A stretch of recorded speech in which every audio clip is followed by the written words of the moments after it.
ओम शांति। ओम शांति।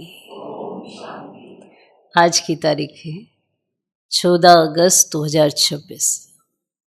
साकार महावाक्य। बाबा कहते, मीठे बच्चे रोज अपने आप से पूछो कि मैं आत्मा कितना शुद्ध बना हूं। रोज अपने आप से पूछो कि मैं आत्मा कितना शुद्ध बना हूं।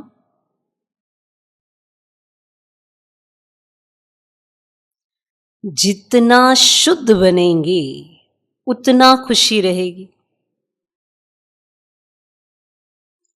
जितना शुद्ध बनेंगे उतना खुशी रहेगी। सेवा करने का उमंग आएगा। सेवा करने का उमंग आएगा।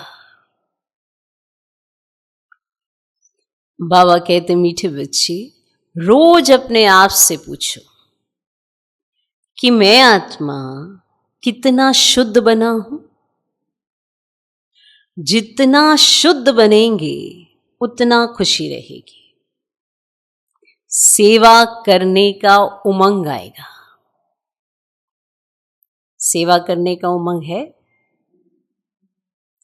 खुशी रहती है तो शुद्धता चेक हो सकती है।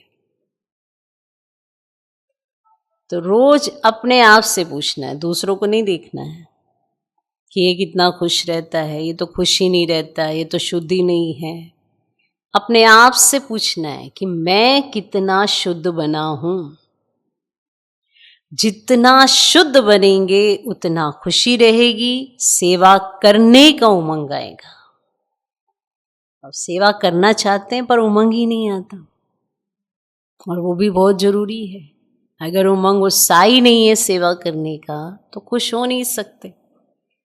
अब रोज खुश होना चाहते हैं पर खुश हो नहीं पाते, तो चेकिंग अपने आप की करनी है कि मैं क्यों रोज खुश नहीं हो पाता।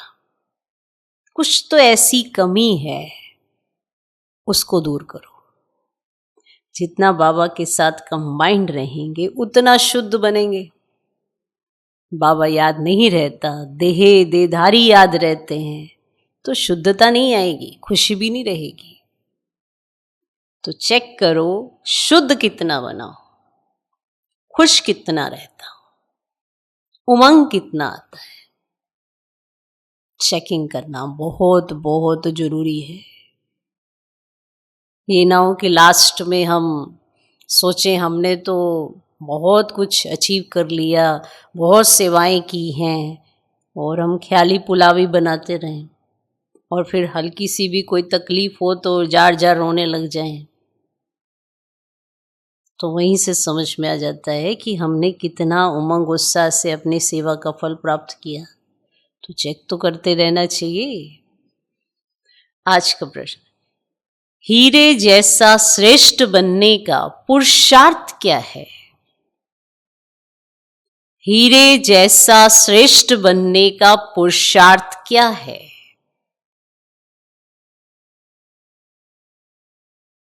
उत्तर, देही अभिमानी बनो।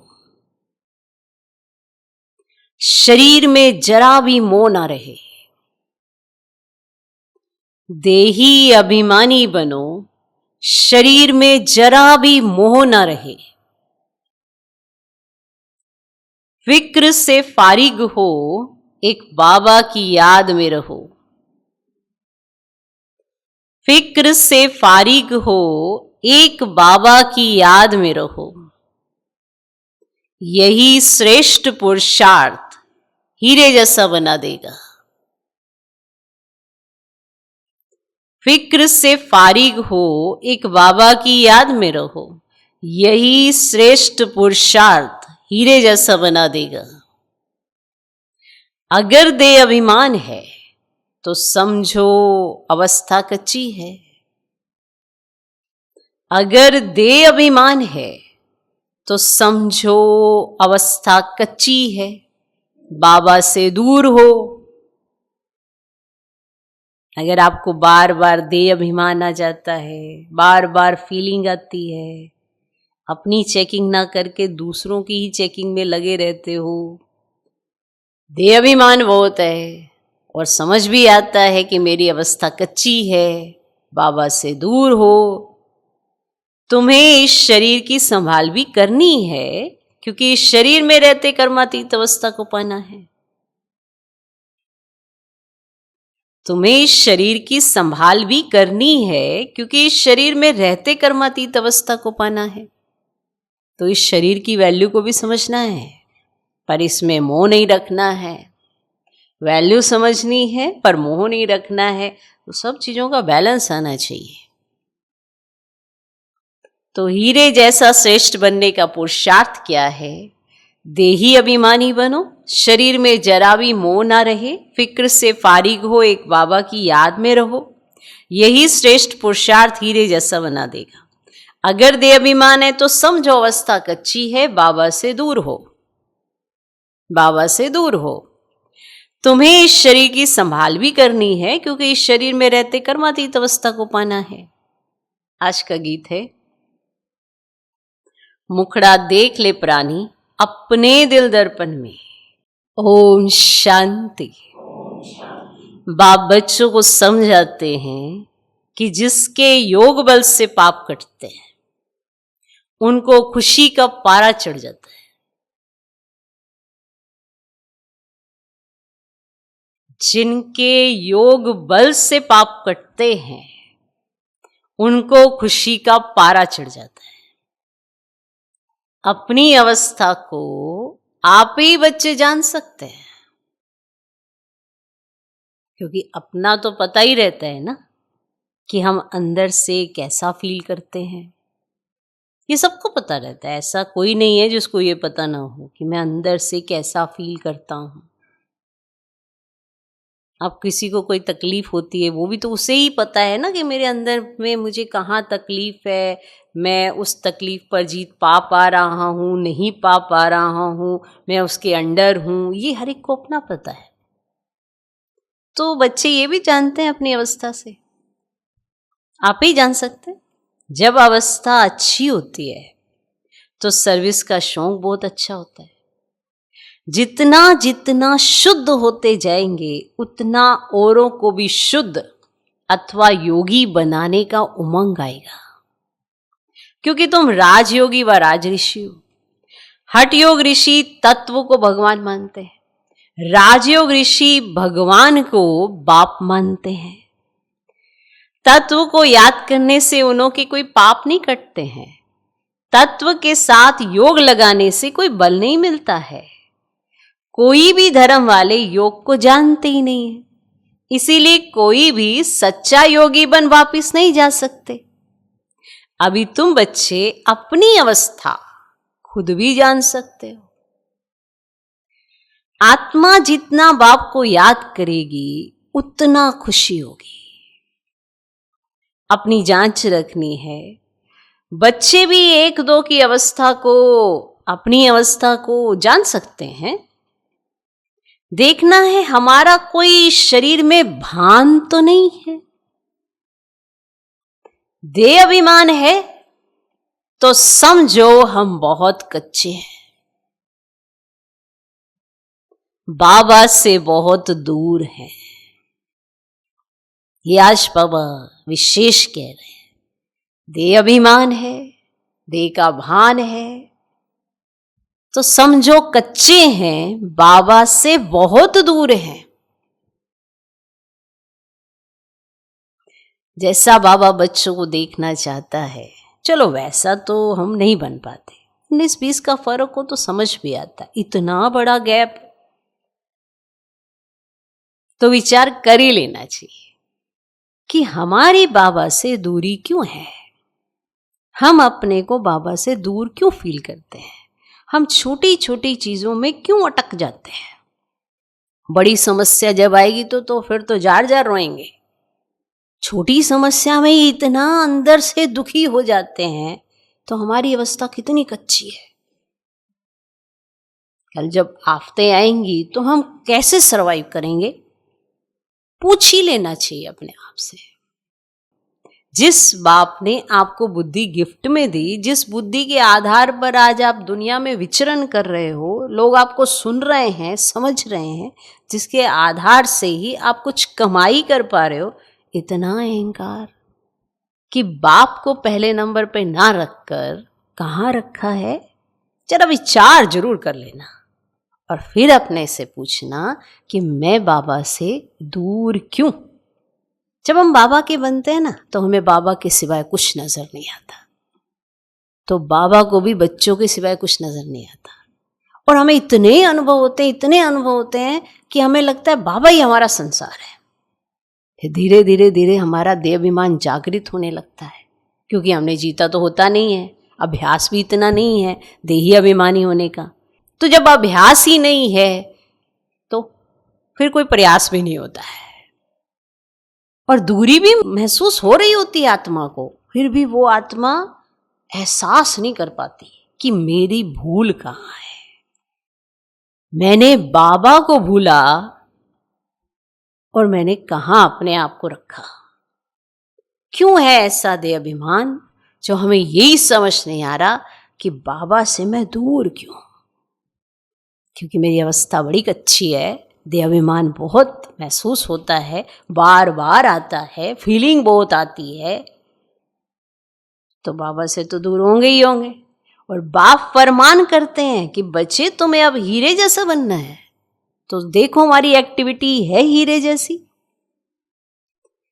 बाप देही अभिमानी बनाते हैं और बाप को देह अभिमान होता नहीं। कहीं ये सोचते हैं ना कि अभिनय देह अभिमान आ गए, बाप को देह अभिमान नहीं होता। बाप ने तो जब देखो सर माथे ही रखा है बच्चों को, लेकिन बच्चे कहीं ना कहीं भूल गए हैं वो बाप है, तो उन्हें याद कराना पड़ता है वो बाप है, साधारण नहीं है। हाँ, मिल साधारण रहा है, तो देह अभिमान होता है बच्चों को, बाप को नहीं। बाप शिक्षा देता है ताकि बच्चे सुधर जाए, क्योंकि भूल बच्चों से होती है, बाप से नहीं। बाप की याद से तुम देही अभिमानी बनेंगे। अपनी जांच करते रहो, हम कितना समय याद करते? जितना याद करेंगे उतना खुशी का पारा चढ़ेगा और अपने को लायक बनाएंगे। ऐसे भी मत समझना कि कोई बच्चे कर्मातीत अवस्था को पहुंच गए हैं, नहीं, रेस चल रही है। रेस जब पूरी होगी तब फाइनल रिजल्ट होगी, फिर विनाश भी शुरू हो जाएगा। तब तक ये रिहर्सल होती रहेगी जब तक कर्मातीत अवस्था आ जाए। हम किसी की बुराई नहीं कर सकते, अंत में ही सबका पता पड़ेगा। अभी तो थोड़ा टाइम पड़ा है, ये दादा भी कहते हैं मीठे बच्चे, अभी थोड़ा समय पड़ा है। इस समय एक भी कर्मातीत अवस्था को पा ना सके, बीमारी आदि होती है, इसको कर्म भोग कहा जाता है। भोगना का और किसको पता नहीं पड़ता है, जिसको बीमारी होती है उसी को पता पड़ता है ना। भोगना का और किसको पता नहीं पड़ता है, वह अंदर की पीड़ा होती है। मान लो आपके पेट में दर्द हो रहा है, तो बाहर से पेट कट थोड़ा जाएगा जो सबको पता चल जाएगी इसके पेट में दर्द है। अब आपकी टांग में दर्द है, टांग कट थोड़ा जाएगी कि जो सबको पता है इसकी टांग में दर्द है। आपकी तकलीफ, आपको अंदर की पीड़ा खुद में ही महसूस होनी है, तो क्यों ना याद से ही कर लें। तो अभी एक रस अवस्था किसी की बनी नहीं है, जितनी कोशिश करते हैं उतना विकल्प तूफान बहुत आते हैं। तो बच्चों को कितनी खुशी रहनी चाहिए। विश्व का मालिक बनना कोई कम बात नहीं है। कम बात है क्या? कोई कम बात है क्या? मनुष्य साहूकार हैं, बड़े बड़े बंगले हैं, तो खुशी होती है क्योंकि सुख बहुत है। अभी भी तुम बाप से अथाह सुख लेते हो, जानते हो बाबा से हम रजाई लेंगे। शांति में इतना खुशी नहीं होती जितनी धन में खुशी होती है। सन्यासी घर बार छोड़ जाए, जंगल में रहते थे, कभी पैसा हाथ में नहीं रखते थे, कभी पैसा हाथ में नहीं रखते थे, सिर्फ रोटी लेते थे, पैसा नहीं लेते थे, रोटी लेते थे। पहले सिर्फ रोटी लेते थे। अभी तो कितने धनवान हो गए हैं, सबको पैसे की चिंता बहुत है। वास्तव में राजा को प्रजा का होना रहता है, इसीलिए लड़ाई का सामान रखते हैं। सत्युग में तो लड़ाई आदि की बात होती ही नहीं, अभी तुम बच्चों को खुशी होती है, हम अपनी राजाई में जाते हैं, वहां डर की कोई बात ही नहीं होती, टैक्स आदि की बात ही नहीं, ये तो हर चीज में टैक्स है, वहां टैक्स की भी बात नहीं होती है। ये शरीर की फिक्रात यहां रहती है और गाया जाता है फिक्र से फारिग स्वामी। तुम जानते हो फिक्र से फारिग होने के लिए अभी हम इतना पुरुषार्थ करते हैं, फिर 21 जन्म लिए कोई फिक्रात नहीं रहेगी और बाबा को याद करने से तुम बहुत अडोल रहेंगे। रामायण की कथा भी तुम्हारे पर है, तुम ही महावीर बनते हो। आत्मा कहती है हमको रावण हिला नहीं सकता, व्यवस्था पिछाड़ी को है, अभी तो कोई भी हिल जाएंगे, जरा से ही कुछ होता है हिल जाते हैं, है ना। इतना नशा नहीं रहता बाबा के साथ का, हर हल्की सी कोई बात होगी हिल जाएंगे, फिक्रात रहेगी। जब विश्व में लड़ाई लगेगी तब समझेंगे अब टाइम आ गया है, जितना बाप को याद करने का पुरुषार्थ करेंगे उतना फायदा होगा। पुरुषार्थ करने का अभी समय है, फिर तो विनाश की धूमधाम होगी, धूमधाम। अभी तो शरीर में ही मोह रहता है ना, बाबा खुद कहते हैं शरीर की संभाल रखो। संभाल रखना अलग है, मोह रखना अलग है, इसके बीच के अंतर को समझ लेना। शरीर की संभाल रखो, अंतिम शरीर है, इसमें ही पुरुषार्थ कर कर्मातीत अवस्था को पाना है। जीते रहेंगे, बाप को याद करते रहेंगे। बाप समझाते हैं बच्चे जीते रहो, जीते रहो, जितना जिएंगे उतना बाप को याद कर ऊंच वर्षा पाएंगे। अभी तुम्हारी कमाई होती रहती है और शरीर को निरोगी तंदुरुस्त रखो, गफलत नहीं करनी है, रखो उसे। अब कोई बीमारी है, कुछ है तो दवाई ले लो। बाबा तो कहते हैं ना ये संगम के क्या है, ड्राई फ्रूट। जब भगवान ने कह दिया कि ये संगम का ड्राई फ्रूट है, फिर भी हमारे संकल्प चलते हैं, परेशान हो जाएंगे। हर चीज का सॉल्यूशन है इस समय, ये भी तो देखो ना भगवान ने दिया है। बाबा ने कहा संभाल करो, ठीक है, अच्छी तरह से संभाल करो, अंतिम शरीर है और इसमें ही पुरुषार्थ करके तुमने कर्मातीत अवस्था को पाना है। जीते रहेंगे, बाप को याद करते रहेंगे और बाप समझाते हैं बच्चे जीते रहो, जितना जिएंगे उतना बाप को याद करके ऊंच वर्षा पाएंगे। अभी तुम्हारी कमाई होती रहती है, शरीर को निरोगी तंदुरुस्त रखो, संभाल करो, गफलत नहीं करो। खान पान की संभाल रखेंगे तो कुछ नहीं होगा, खान पान की संभाल रखेंगे तो कुछ नहीं होगा, ये भगवान ने कहा है। अब जब भगवान ने ऐसा कहा है और मुझे ऐसा करना है तो कितना आसान हो जाएगा ना, क्योंकि ये भगवान ने कहा है। एक रस चलन से शरीर भी तंदुरुस्त रहेगा, ये अमूल्य तन है, इसमें पुरुषार्थ कर देवी देवता बनते हो तो बलिहारी इस समय की है, खुशी रहनी चाहिए। जितना बाप और वर्षी को याद करेंगे उतना नारायणी नशा चढ़ा रहेगा। बाप की याद से ही तुम ऊंचते ऊंच पद पाएंगे। देखना है हम कितना खुशी में, कितना फक्र में रहते हैं। गरीबों को तो और ही खुशी रहनी चाहिए, साहूकारों को तो धन का फिक्र रहता है और तुम्हारे में कुमारियों को तो कोई फिक्र ही नहीं है। हाँ, कोई के मित्र संबंधी गरीब हैं तो संभाल रखनी पड़ती है, जगाते भी रहना है। अगर नहीं जगते हैं तो फिर कहाँ तक मदद करते रहेंगे। हाँ, पहले कोशिश करनी पड़ती है कि हाँ भी जाग जाए, संभल जाए। अगर नहीं जगते हैं, नहीं संभलते तो फिर कहाँ तक करते रहेंगे ना। बाबा कहते हैं ना तुम सर्विसेबल खुद बनो, वाह स्त्री को रूहानी सर्विस में दो, करो तो सही। तुम हो बाबा के मददगार, मदद तो सबको चाहिए ना, अकेला बाप भी क्या करेगा, कितनों को मंत्र दे। हम तुमको देते हैं, तुमको फिर औरों को देना है, कलम लगाना है। बच्चों को कहते रहते जितना हो सके मददगार बनो, मंत्र देते जाओ। तुम्हारे शास्त्रों में भी है कि सबको पैगाम दिया था कि बाप आए हैं, वर्षा लेना है तो बाप को याद करो, देहधारियों को याद नहीं करो।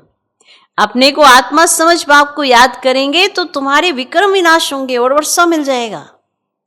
गीता तो वो सुनते सुनाते हैं, उसमें प्रसिद्ध अक्षर है मन मना भव।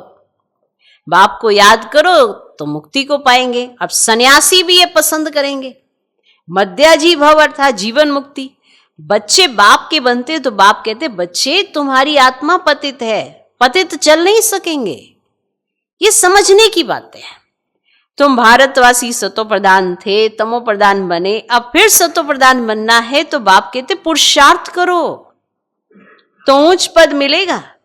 भक्ति तो जन्म जन्मांतर करते आए हो। तुम जानते हो पहले पहले अव्यभिचारी भक्ति शुरू हुई, अभी कितनी व्यभिचारी भक्ति है। शरीरों की भी पूजा होती है, वह है भूत पूजा।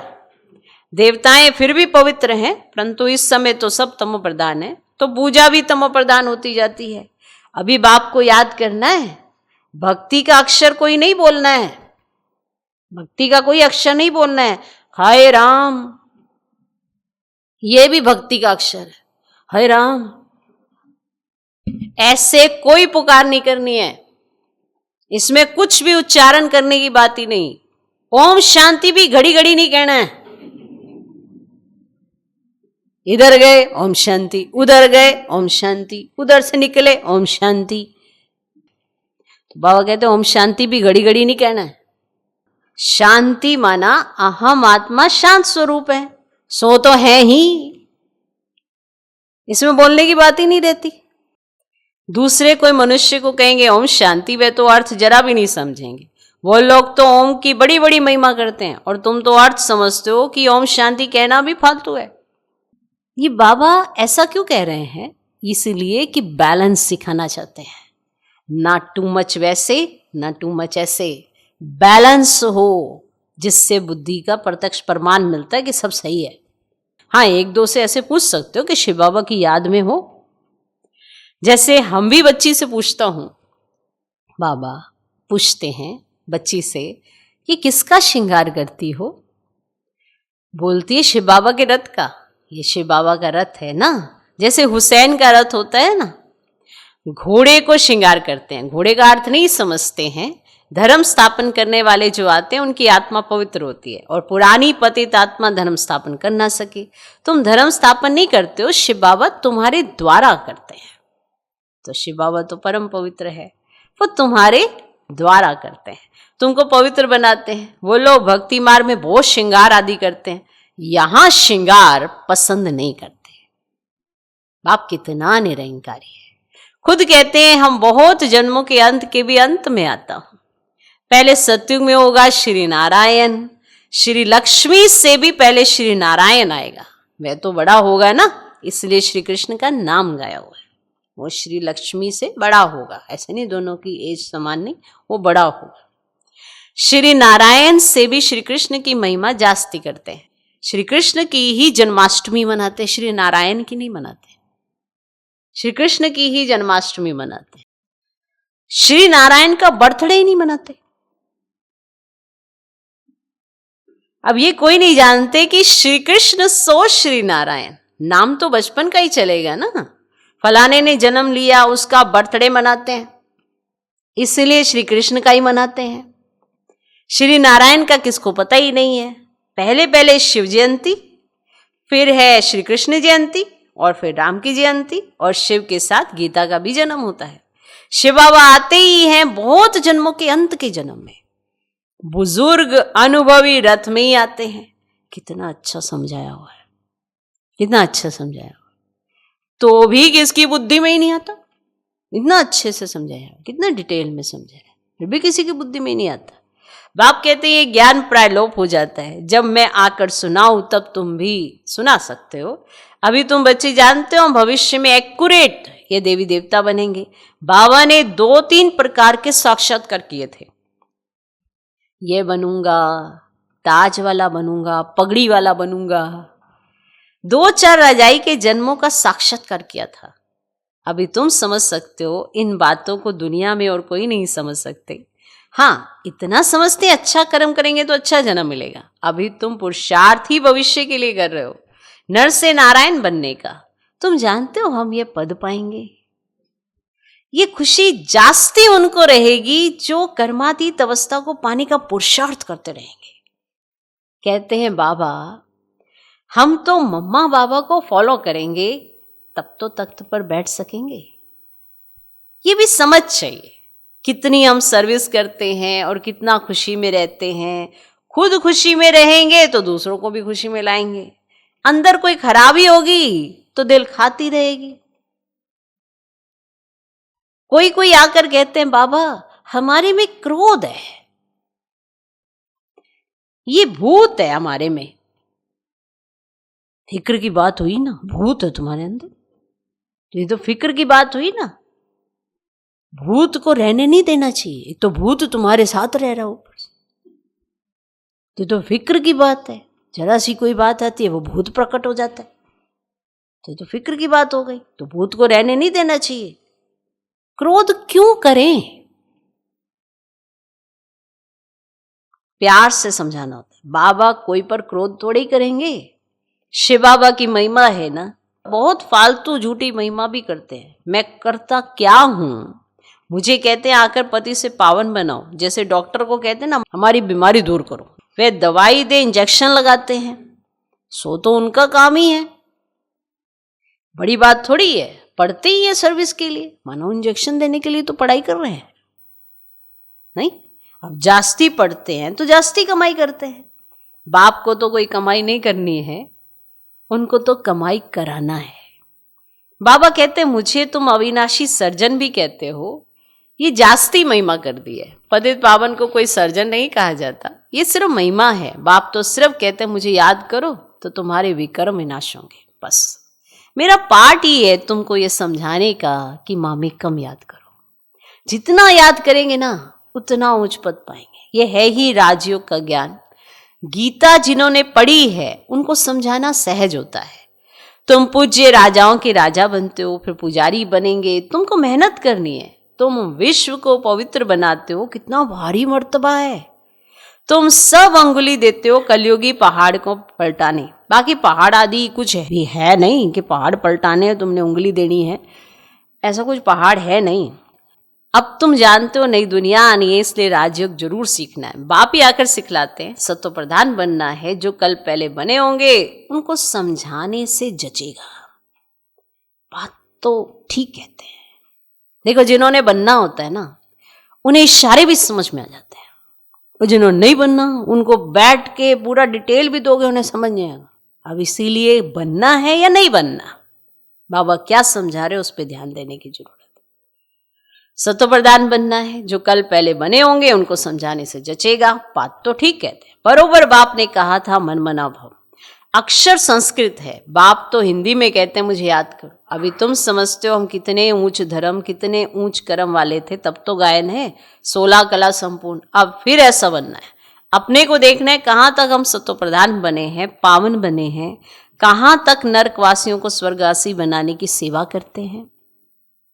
अच्छा, मीठे मीठे सिकिलधे बच्चों प्रति माता पिता बाप दादा का याद प्यार और गुड मॉर्निंग। रूहानी बाप की रूहानी बच्चों को नमस्ते।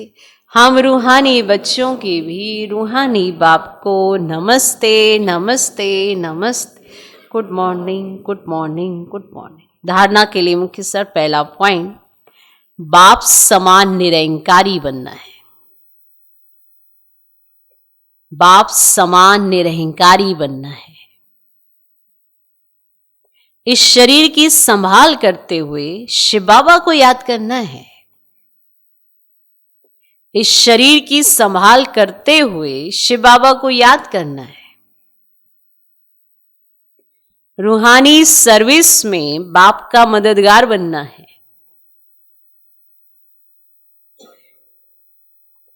रूहानी सर्विस में बाप का मददगार बनना है।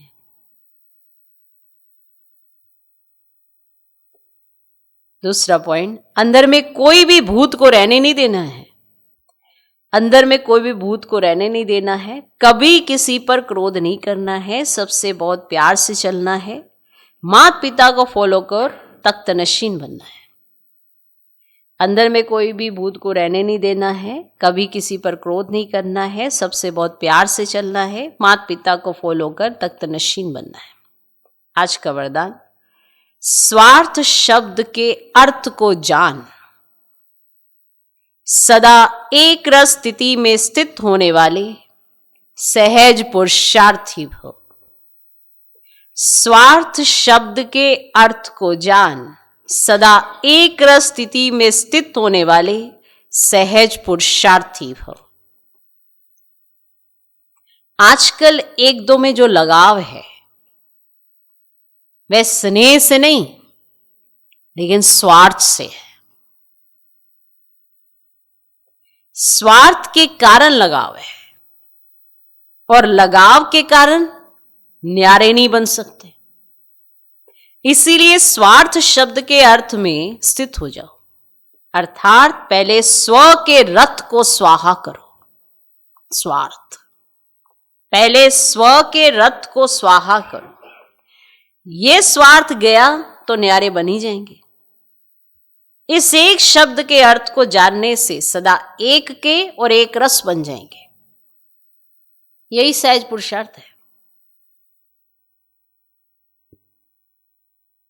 आज का स्लोगन, फरिश्ता रूप में रहने से कोई भी विघन अपना प्रभाव डाल ही नहीं सकता। फरिश्ता रूप में रहने से कोई भी विघन अपना प्रभाव डाल ही नहीं सकता। यह अव्यक्त इशारे अपवित्रता के बीज को भी समाप्त कर संपूर्ण स्वच्छ माना पवित्र बनो। संपूर्ण पवित्रता आप ब्राह्मणों का श्रृंगार है। सदा श्रृंगार की हुई मूर्त अर्थात सदा पवित्र स्वरूप में स्थित रहे बेहद की स्टेज पर हीरो पार्ट बजाओ। सदा ब्रह्मचारी अर्थात संकल्प में भी किसी प्रकार की अपवित्रता वृत्ति को चंचल नहीं बनाए। वृत्ति की चंचलता भी रजिस्टर को दागी बना देती है। इसीलिए वृत्ति से भी सदा ब्रह्मचारी बनो। वृत्ति से भी ब्रह्मचारी बनो। बहुत विशेष पॉइंट है। ओम शांति।